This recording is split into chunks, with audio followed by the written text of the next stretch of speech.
Hallo Anna, ich wollte die Wohnung sauber machen, Frühjahrsputz, bevor du zu mir kommst, dass alles schön und sauber ist, dass du nicht so viel Arbeit hast.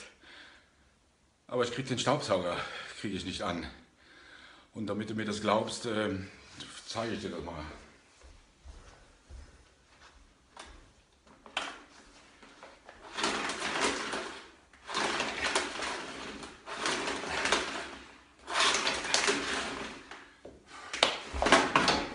Keine Ahnung, was da los ist. Aber ich glaube, das musst du machen.